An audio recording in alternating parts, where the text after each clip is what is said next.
I never thought one person could take everything from me, but that's exactly what my sister did. My name is Claire Dawson, and until a year ago, my life was almost perfect. A loving husband, 2 beautiful kids, and a job I'd worked a decade to earn. I wasn't rich, but I was proud. I had built everything through hard work, not luck. And then she came back. My sister, Lena. Charming, polished, the kind of woman who could walk into a room and make everyone forget you were even there. We hadn't spoken in years. She'd left town after one too many family fights, the kind where things are said that can never be taken back. I thought she was gone for good. I was wrong. She showed up at my doorstep one morning, holding flowers and wearing that same innocent smile she'd always used when she wanted something. "Claire," she said, pretending to be emotional, "I'm so sorry for everything. I just want to make things right." My husband, Ryan, being the kind soul he is, welcomed her with open arms. He believed in forgiveness. I believed in caution, but I ignored my instincts for the sake of peace. The first few weeks were fine, almost pleasant. Lena would help with the kids, cook dinner, even surprise me at work with coffee. She was trying too hard, but I didn't question it. I wanted to believe people could change. Until one night, everything changed. Ryan started coming home late. He said work had been stressful. I believed him. After all, we both worked in the same company, but soon little things started to shift. My boss, the same man who had always respected my work, began giving my projects to someone else. That someone was Lena. I didn't understand. She had no background in my field. She wasn't even qualified, but she suddenly had access to files I'd worked months on. When I confronted her, she laughed. "Don't be so dramatic, Claire. I'm just helping." Something in her tone made my stomach turn. 2 weeks later, I walked into a meeting to present a pitch I'd spent nights perfecting. But before I could even start, my boss said, "Claire, we've already heard this from Lena. Excellent work, by the way." My world went silent. She had stolen my project, my idea, my promotion, and Ryan, my husband, just sat there, smiling awkwardly, pretending it was nothing. That was the moment I felt the ground beneath me start to crumble. Then came the whispering, the rumors, the pitying looks in the office halls. When I tried to defend myself, Lena was already one step ahead. She'd spread stories that I was jealous, unstable, impossible to work with. HR called me in. "We think you need a break, Claire," they said gently, but we both knew what that meant. I was done. That night, I went home early. The lights were dim, the house unusually quiet. As I stepped into the living room, I saw it, a suitcase near the door. Ryan stood there, avoiding my eyes, and behind him, Lena, her hand resting lightly on his shoulder. My heart stopped. I remember whispering, "Please tell me this isn't what it looks like." Lena smirked. Ryan stayed silent. The silence said everything. He left that night, with her. And the next morning, my kids were gone too. Apparently, Lena had filed a report claiming I was emotionally unstable, unfit as a mother. She had lawyers, fake witnesses, even proof of things I'd never done. And Ryan backed her up. By the time I realized what was happening, I'd lost everything. My marriage, my job, my children. I was living out of a tiny apartment, drowning in humiliation. I had no money, no allies, no one to believe me. The woman who had been my sister, my own blood, had taken my life apart piece by piece. Sometimes I'd stare at the ceiling at night, wondering what I'd done to deserve this. Was it jealousy, old family wounds, or was it just that Lena couldn't stand to see me happy? Whatever it was, it broke me. But here's what she didn't know. Sometimes, when life takes everything from you, it's only clearing space for something bigger, something she would never see coming. Because a few months later, when I thought I had nothing left, a single letter arrived that would change everything. I don't remember much about the first few weeks after Ryan and Lena left. It felt like I was living underwater. Sounds muffled, colors faded, days blending into each other. I'd wake up and stare at the wall for hours, trying to remember who I used to be. The court hearings were fast, brutal, and one-sided. Lena had money. She could afford the best lawyers. I had nothing but my truth, and apparently, that wasn't enough. When the judge read the decision, granting temporary custody to Ryan and Lena, I felt my knees give out. Temporary, they said, but I knew temporary could stretch into forever when you didn't have the power to fight back. After that, the world went quiet. No one called. My friends from work disappeared overnight. Some believed Lena's lies. Others just didn't want to be caught in the drama. I started working small jobs, bookkeeping, part-time shifts at a diner, anything to pay rent. Every time I saw a woman walk by with 2 kids, I'd have to turn away. The pain was physical. It lived in my chest like a heavy stone. Still, something inside me refused to die. Maybe it was stubbornness. Maybe it was the faint memory of the person I used to be. But every night before I fell asleep, I whispered the same words. cards. She hasn't won yet. I didn't know what that meant at the time, but it became my anchor, a chance encounter. One cold afternoon in February, I was at the grocery store counting coins at the register. The cashier gave me a tired look, and I felt the familiar sting of shame. As I reached for my old canvas bag, a voice behind me said softly, "Claire Dawson." I turned around. It was Mr. Grayson, my old neighbor from childhood. He must have been in his late 70s now, but his eyes were as kind as I remembered. "Claire, my dear," he said, "you look just like your mother used to, tired but strong." I almost laughed. Strong might be stretching it, Mr. Grayson. He smiled, then frowned a little. "I ran into someone from your family the other day, said you'd fallen on hard times." I didn't believe a word of it. I shrugged, trying to keep my composure. "Believe it? My sister made sure of that." He looked uncomfortable, then reached into his coat pocket. "You know, I ran into your Uncle Robert's lawyer last week. They were talking about some old estate matters. Said they'd been trying to reach you." I frowned. "Uncle Robert? He passed away years ago." "Yes," he said, "but apparently his estate wasn't as simple as people thought." I remember that moment so clearly, the way the world seemed to pause. It was like the first flicker of light after months of darkness. "Do you know where I can find that lawyer?" I asked. He nodded and scribbled a name and address on the back of his grocery receipt. "Tell them Mr. Grayson sent you. They'll know." The letter. The next morning, I stood outside a small brick building downtown, Bennett and Shaw Legal Associates. I almost turned back twice. My clothes were wrinkled, my shoes scuffed, and I felt out of place among the polished glass doors and suited professionals. But something made me walk in. A receptionist greeted me politely, then asked me to wait. After a few minutes, a tall man in his 60s stepped out. "Ms. Dawson, I'm Richard Bennett. Please come in." His office smelled of old books and leather. He gestured for me to sit. "I'm glad you came, Ms. Dawson. We've been trying to locate you for nearly a year." "Locate me? Why?" He opened a drawer and took out a sealed envelope. "This was left by your uncle, Robert Dawson. He requested it be delivered to you personally." I stared at it. The paper yellowed at the edges, my name written in his unmistakable handwriting. I hadn't seen Uncle Robert in almost 15 years. He was the kind of man people whispered about at family gatherings. Eccentric, reclusive, rich but strange. My father used to call him the ghost of Wall Street. I tore the envelope open with shaking hands. Inside was a single handwritten note. "My dearest Claire, if you're reading this, it means I've left this world, and you, my favorite niece, are now the rightful heir to something far more valuable than you realize. The world thought I lost my fortune. They were wrong. I simply hid it. From greed, from betrayal, from those who would destroy what they didn't earn. Go to the old cabin in Redwood Valley. You'll find what's yours there. Don't tell anyone, especially family. Trust no one until you stand in the light of truth. With love, Uncle Robert." When I finished reading, my hands were trembling. Hidden fortune? Cabin? Truth. It sounded like something out of a movie, and yet, something inside me believed it. Uncle Robert was brilliant but paranoid. He never trusted banks or corporations. If anyone could hide a fortune, it was him. "Is this a joke?" I asked the lawyer. He smiled faintly. "No, Ms. Dawson. Your uncle had unique methods. Redwood Valley is listed under his private holdings. You're the sole named beneficiary." A flicker of hope. For the first time in months, I felt something I hadn't felt since the day everything fell apart. Hope. I thanked Mr. Bennett and left, clutching the letter like it was a lifeline. Outside, the cold wind bit my face, but I didn't care. I stood there, staring up at the sky, whispering, maybe this is my second chance. But part of me was still skeptical. What if it was just an empty cabin? What if Lena found out? The thought made my stomach twist. I decided not to tell a soul, not even my closest friend from college, the only person who still texted me now and then. This secret, I realized, might be my one and only way to reclaim my life. That night, as I sat in my dim apartment, I unfolded the letter again under the light of my old bedside lamp. The ink shimmered faintly, as if written with something more than just pen, and at the very bottom, barely visible, were a few more words in smaller handwriting. "There's more to this family than you were ever told." A chill ran through me. I didn't know what Uncle Robert meant, but I was going to find out. I used to believe that family was forever, that no matter how bad things got, blood was thicker than water. But now I know,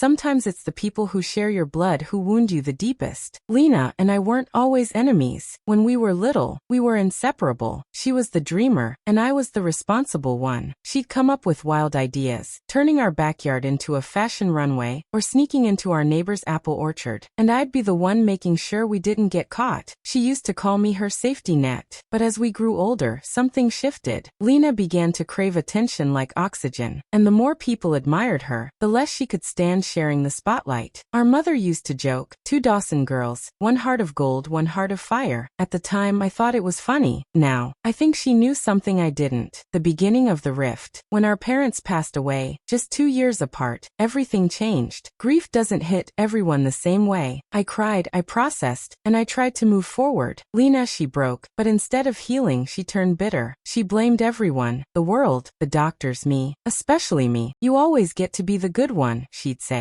"The perfect daughter, the responsible sister. Everyone feels sorry for you, Claire." I tried to comfort her, but it only made her angrier. And then she left, packed her things, took a small inheritance check and disappeared. For years, I didn't hear from her. No calls, no versas, not even a text. So when she suddenly showed up at my door years later, pretending to want peace, I wanted to believe her, because deep down I missed her. And maybe, just maybe, I still loved her. The manipulation. Looking back now, I see all the signs I ignored. The little jabs disguised as jokes. The way she'd compliment me, and then twist the words. "Claire, you're so comfortable with simple things. That's what I love about you." Translation: "You're small. You'll never reach higher than you are now." Or when she'd say, "Ryan is such a sweetheart. I don't know how you keep him happy. You're always so serious." I used to laugh it off. Now those words haunt me. Ryan had always been kind, a good man with a quiet soul, but he had a weakness. He wanted everyone to be happy, even at his own expense. And Lena knew how to play that kind of man like a violin. It started with small things. She'd help around the house, always just being nice. Then came the late night talks. When I was too tired from work, she'd stay up with him, listening to his frustrations. She'd say things like, "Claire's been under a lot of stress, Ryan. Maybe she just needs space." I should have seen the trap forming right in front of me. But when betrayal comes wearing a smile, you never expect the knife. One night, I came home early from work. I was exhausted. My boss had hinted at a promotion, and I'd stayed late perfecting the presentation. When I opened the door, I heard laughter from the living room. T was Lena's voice, soft, flirtatious, and Ryan's low chuckle in response. I froze in the hallway, just out of sight. Lena was saying, "You deserve better, Ryan. You work so hard," and she barely notices. And Ryan replied, "It's not like that, Claire, just..." She cut him off with a sigh. "It's okay. You don't have to defend her." My hand tightened around the doorknob. I wanted to burst in, but then Lena changed the subject, smoothly, effortlessly, and the conversation turned to something harmless. If I had walked in right then, I would have looked paranoid. And that's exactly what she wanted. That was the moment she started planting the idea, not just in Ryan's mind, but in everyone else's, that I was distant, cold, maybe even unstable. It was subtle, genius even, and by the time I realized what she'd done, it was too late. The Dawsons had always been a family of pride and money, at least, until my parents' deaths and the collapse of the family business. Uncle Robert was the only one who'd managed to hold on to real wealth. He was eccentric, but brilliant. He'd built quiet empires, invested smartly, and then vanished from public life. Lena used to talk about him all the time when we were kids. "Uncle Robert's probably got treasure hidden somewhere," she'd say with a grin. "If he ever leaves it to us, I'll make sure I get my share first." It had been a joke then, or so I thought. But I think part of her jealousy came from that, the belief that if Uncle Robert ever left anything behind, it would go to me. After all, I was the responsible niece, the one who stayed in touch, the one he always said reminded him of our mother. Now, years later, as I sat in my tiny apartment holding his letter, those memories flooded back. The way Lena used to talk about deserving more, the resentment in her eyes every time I succeeded, and suddenly the puzzle pieces began to connect. Maybe her betrayal wasn't just about Ryan. Maybe it had always been about me, and what she thought I had. Love, stability, a future. Maybe she wanted to destroy me not because she hated me, but because she wanted to be me. For months, I'd let grief and humiliation consume me. But that night, after rereading Uncle Robert's letter, something changed inside me. I sat by the window, watching the city lights blur through the rain, and for the first time in a long while, I didn't feel powerless. If there really was something hidden in Redwood Valley, I would find it, not for the money, but for the truth, because deep down, I knew this wasn't just about inheritance. Uncle Robert had written, "There's more to this family than you were ever told."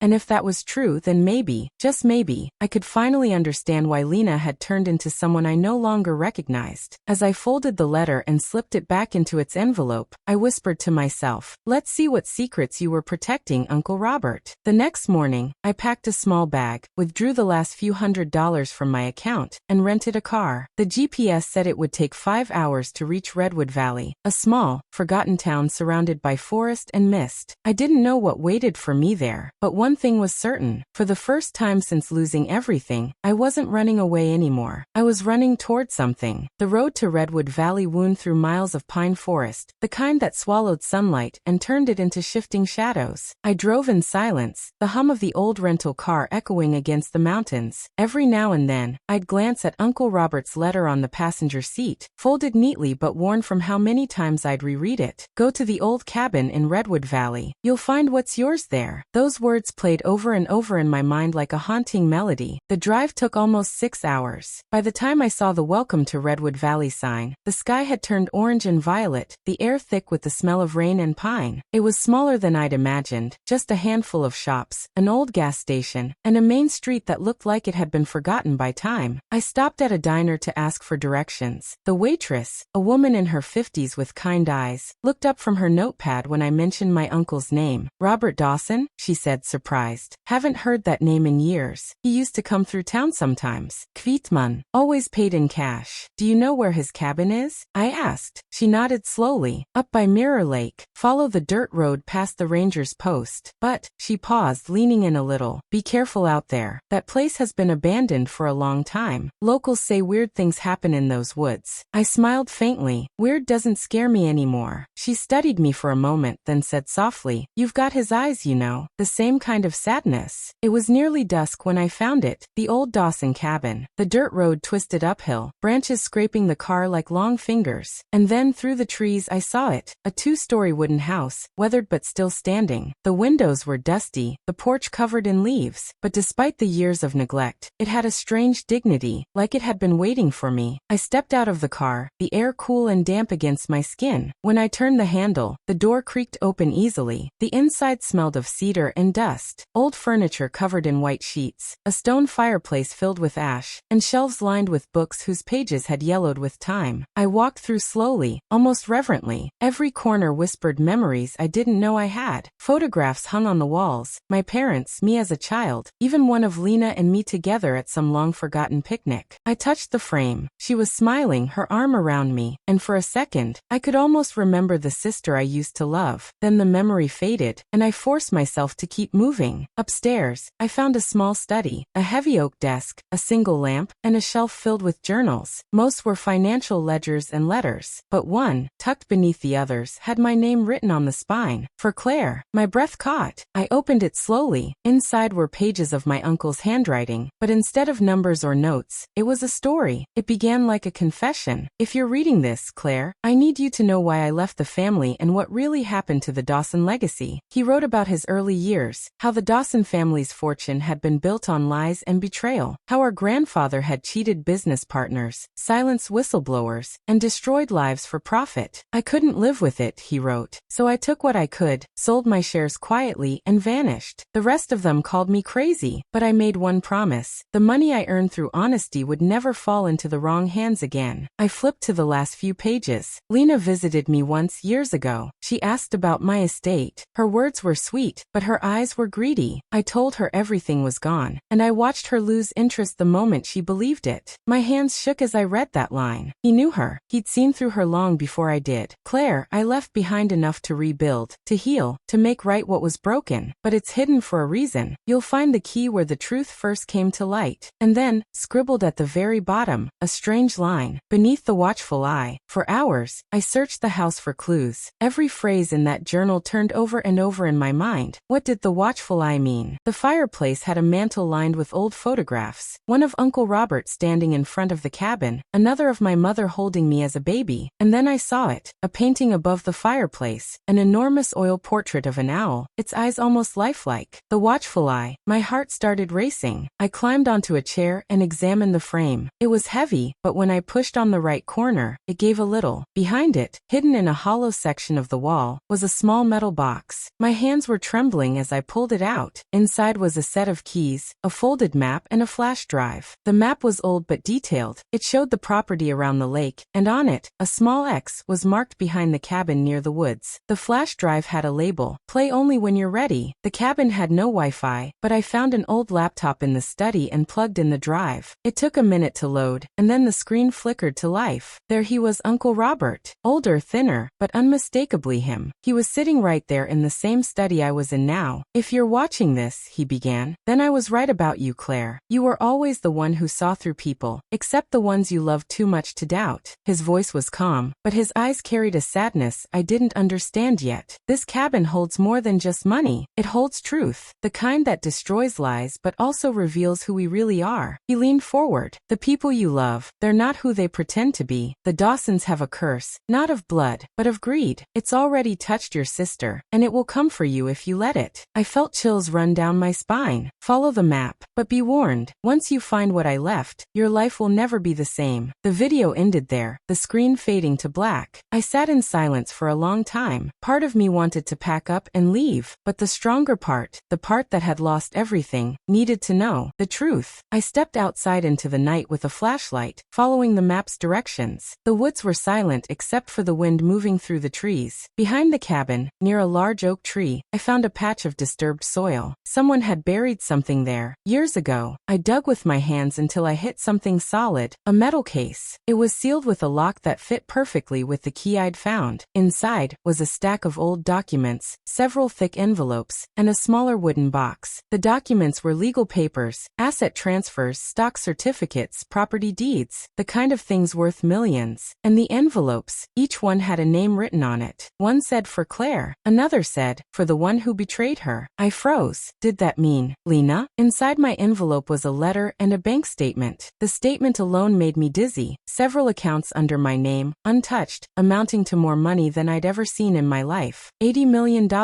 Exactly as the lawyer had hinted. I sank to my knees, laughing and crying all at once. Not because of the money, but because for the first time, I had proof that justice was still possible. I didn't know how I'd use it yet, but I knew one thing for certain. Lena had taken everything from me, and now, fate had handed me something far greater. Not just wealth, power. That night, I didn't sleep. The cabin was quiet, but my thoughts weren't. I kept replaying every word of my uncle's video, every line in that letter, every lie my sister had ever told me. By sunrise, I was done crying. Something inside me had hardened, the kind of calm that comes only after you've lost everything and have nothing left to fear. I made coffee on the old gas stove and sat by the window, watching mist rise over Mirror Lake. For the first time in years, I didn't feel powerless. The documents inside that metal box weren't just financial records. They were a map of my family's sins. Uncle Robert had kept everything: secret ledgers, correspondence, even letters my mother had written to him decades ago. Letters that revealed a truth I wasn't prepared for. "Lena has always been your father's favorite," one letter said. "I fear he's been helping her behind our backs. I pray you never find out the way I did, through whispers and rumors and things I wish I could unhear." I read that line 3 times before it sank in. My father, the man who raised me to believe in loyalty and love, had been helping Lena even back then. And suddenly it made sense. How Lena always landed better jobs. How she seemed to luck into opportunities that were just out of my reach. How my parents always made excuses for her when she messed up. This wasn't just betrayal. It was generational. A pattern of favoritism, deceit, and cover-ups that had followed us our whole lives. But there was more. Among the papers, I found a sealed folder labeled Confidential, Dawson Holdings. Inside were board meeting notes, asset transfers, and one line that nearly made me drop the folder. Co-signed by Jonathan Pierce. Jonathan, my husband. I stared at his signature next to Lena's, my sister and my husband, approving a financial transaction tied to one of my uncle's properties. 2 years before he'd lost his job. 2 years before everything fell apart. They'd been in it together. All along. My hands were shaking as I scrolled through my my phone, opening old messages from Jonathan. Just trust me, Claire. I'm doing this for us. I promise I'll fix everything soon. Every promise, every apology, all part of a carefully built illusion. And Lena, she had stood at my wedding, smiling like she meant it. She'd visited me after my miscarriage, crying fake tears and telling me I wasn't alone. But I was alone, because both of them had already decided I didn't matter. I laughed, a bitter, hollow sound that startled even me. And then I whispered to the empty cabin, "You took everything from me. Now I'll take it all back." Revenge, I realized, wasn't about rage. It was about control. And I finally had it, in the form of $80 million,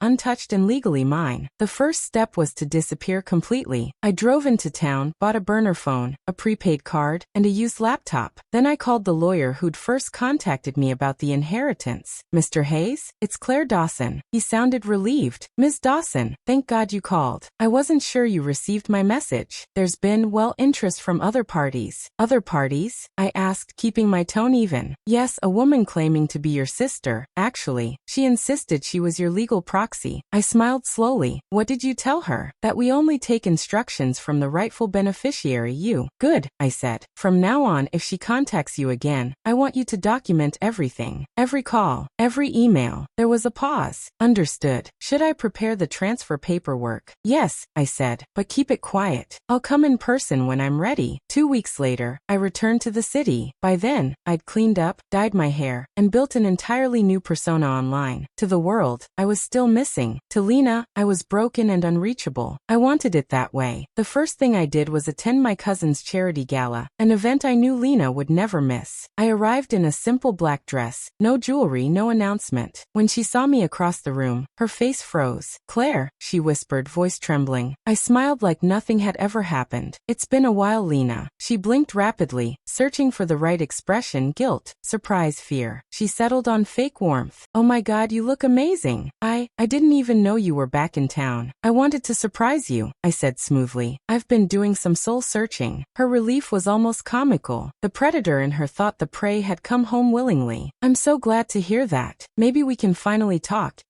about everything." "Of course," I said sweetly. "Let's catch up soon. I've missed you." What she didn't know was that every move she made from that moment was being tracked. I'd hired a private investigator, the same one who used to work for my uncle, and within days, I had everything: her fake charity fronts, her offshore accounts, and the shell company she and Jonathan had used to funnel money out of Dawson Holdings. The investigator handed me a thick envelope. "She's been playing both sides," he said. "Your sister and your husband didn't just betray you. They stole millions from your uncle's estate before he died. You're the legal heir, which means if this goes public, they're finished." I nodded slowly, eyes narrowing. "No," I said. "Not public. Not yet." He frowned. "Then what do you want?" "I want them to think they've won. I want them relaxed. And then, I want them to watch it all fall apart." 2 nights later, I sent an anonymous email to Lena from a fake account. "Congratulations on your recent property acquisition. Impressive, considering you're under investigation for fraud. Sleep well." Just enough to make her panic. Within 24 hours, she'd called Jonathan 5 times, her tone frantic, her messages desperate. The investigator forwarded me the recordings. "John, someone knows. What if it's Claire? What if she's alive? Calm down. She's not stupid enough to come after us." He was wrong. I smiled, watching their fear unfold like a movie I'd waited years to see. Weeks passed. I let them think they were safe again. Meanwhile, I quietly moved my assets, bought out 2 key shareholders in Dawson Holdings, and prepared a press release that would expose everything, signed, sealed, and timed perfectly. But before pressing send, I made one last trip to my parents' house. They looked older, smaller somehow. My mother's eyes filled with tears when she saw me. "Claire, honey, where have you been?" "We thought." "I know what you thought," I said softly, "but I needed time." My father cleared his throat. "Your sister told us you were struggling, that you lost control after Jonathan left." I smiled faintly. "She said that, did she?" He nodded, uneasy. "She was just worried, sweetheart." "Of course she was," I said. "That's Lena, always worried, when she has something to lose." He frowned. "What's that supposed to mean?" "Don't worry," I said, standing. "You'll find out soon enough." As I left, I saw Lena's car pulling into the driveway. She got out, eyes wide, mouth slightly open. "Claire," she breathed. "You're here." "Yes," I said, stepping closer. "I am." She hesitated. I wanted to tell you the truth, but..." I smiled. "You will." Her confusion deepened. "What do you mean?" "You'll tell everyone. They say revenge is best served cold. But I learned something different. It's best served slowly,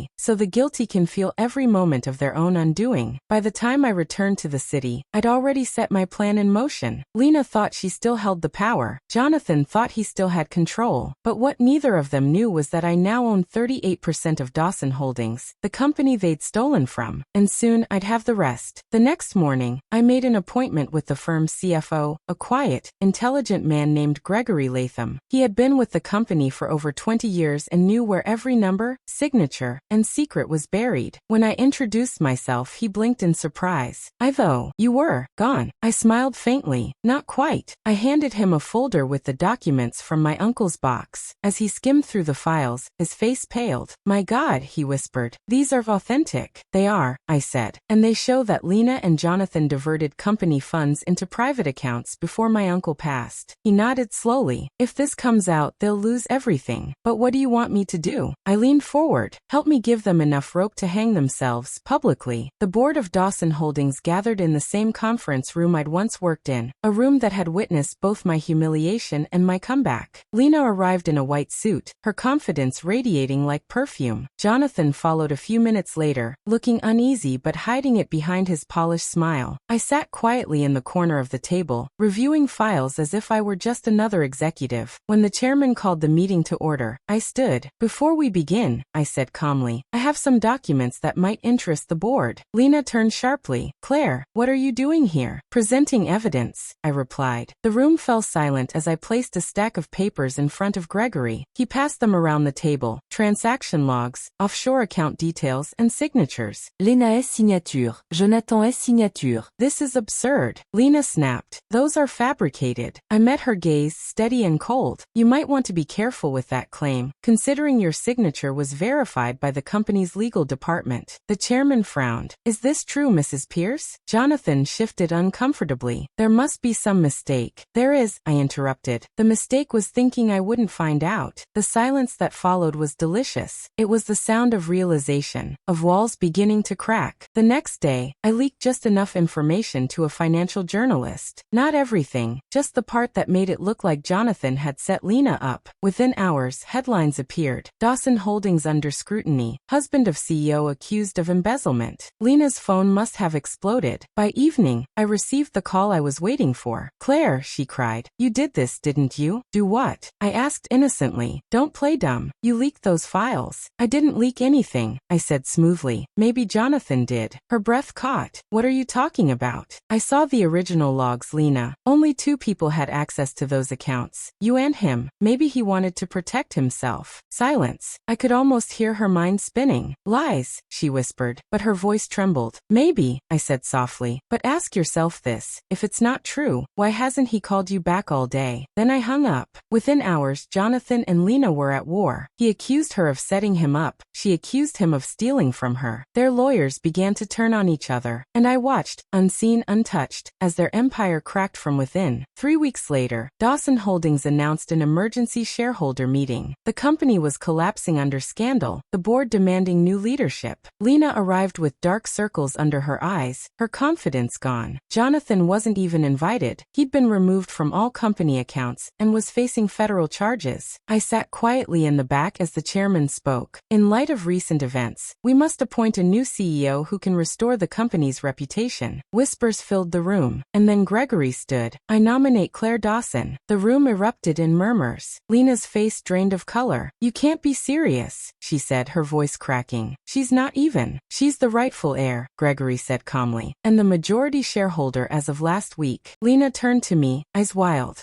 What did you do? I did what you taught me, I said softly. I took what I deserved. The vote passed, and just like that, the company she'd stolen was mine again. That evening, I released the full story, a video message, just like the one my uncle had left for me. For years, my family built this company on trust and legacy, but greed destroyed that foundation. This isn't about revenge, it's about truth. The video went viral within hours. Media outlets replayed my calm, collected tone, the image of a woman who had been wronged and reclaimed her power with dignity. Lena disappeared from the city within a week. Jonathan's assets were frozen, their perfect little world gone. But revenge doesn't end when your enemies fall. It ends when you find peace. And for a while I didn't have it. Even after the victory, my nights were restless. I'd sit in my new office, stare staring at the skyline, wondering why I didn't feel the satisfaction I expected. That's when I realized something. Winning doesn't heal the wound, but truth does. So I called my parents. We met at the same cabin where I'd found my uncle's letter. My mother cried when she saw me. My father looked ashamed. I should have seen what she was doing, he said quietly. I failed you, Claire. I took his hand. You believed what you were shown. So did I. But now we start over. A few weeks later, I visited Mirror Lake again. The air was cool still. I scattered white lilies into the water. For my uncle, for the family I lost, and for the woman I used to be. As the flowers drifted away,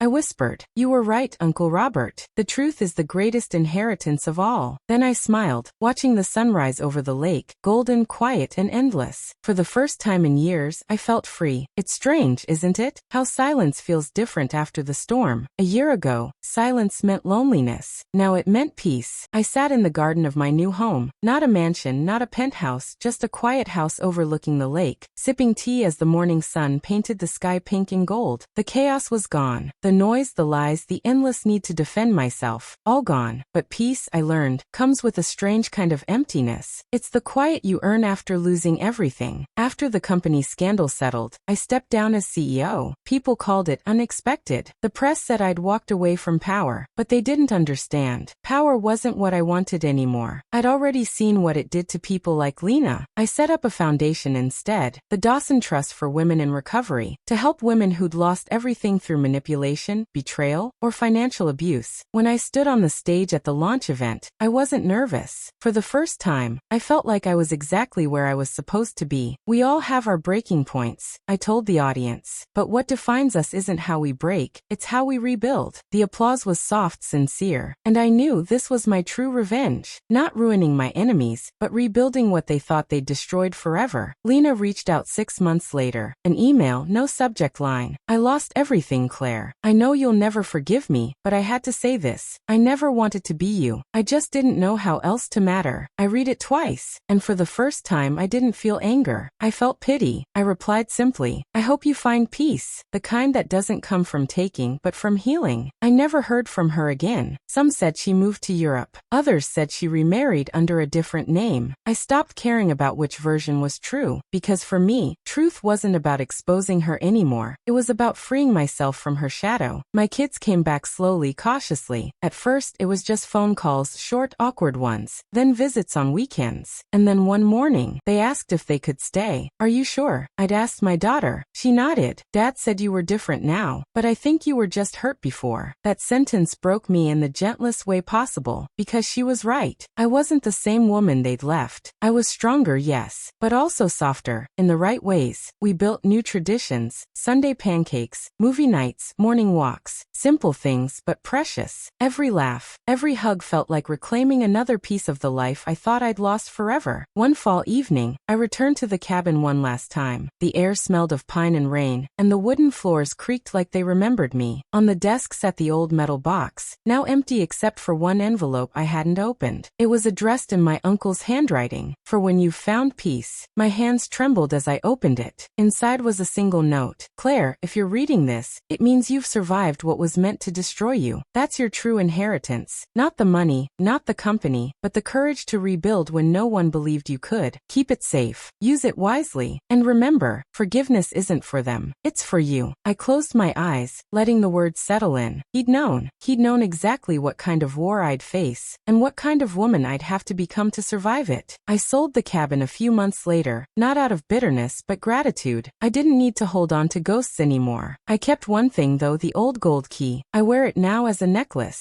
a reminder that every locked door, every heartbreak, every betrayal, eventually leads somewhere you're meant to be. Sometimes, life's cruelest moments are just disguises for redirection. That's what I tell the women who come to my foundation for help. That revenge might feel good for a moment, but rebuilding feels good forever.